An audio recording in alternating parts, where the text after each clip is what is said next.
বাংলাদেশের নতুন পে স্কেলের মতে একজন সরকারি চাকরিজীবীর বেতন সর্বনিম্ন 40,000 অথবা 30,000।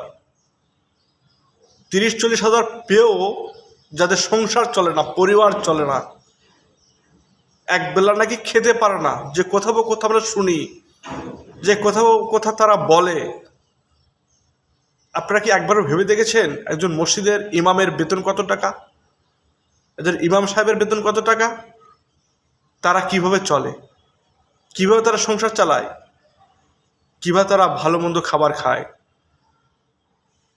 ভেবে দেখুন, আপনি 40,000 50,000 টাকা বেতন পেতে পারেন, তবে একজন ইমামের যে শান্তি, যে সুখ, এটা কিন্তু আপনার ভিতরে আমার ভিতরে নাই।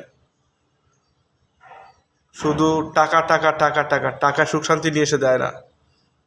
সুখ শান্তি এখান থেকে আল্লাহ প্রদান করে। নতুন পে স্কেলে আপনি 40,000 30,000 টাকা বেতন, একজন ইমামের বেতন 6,000 টাকা 5,000 টাকা। শুধু নিজের কথা ভাবতেছেন, অন্যের কথা আপনারা ভাবেন না, অন্যের কথা চিন্তাও করেন না। নিরপেক্ষভাবে সবার দিক বিবেচনা করে প্রতিবাদ করা উচিত।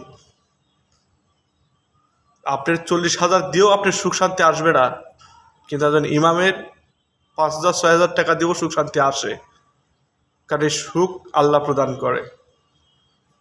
আমি রাষ্ট্রের কাছে এটাই বলবো যে প্রত্যেকের ইমামের কোনো না কোনো ওয়েতে তাদেরও স্যালারিও বাড়ানো উচিত, তাদের সংসারের দিকেও তাকানো উচিত।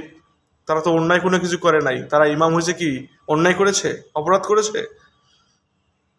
তাদের দিকটাও ভাবা উচিত।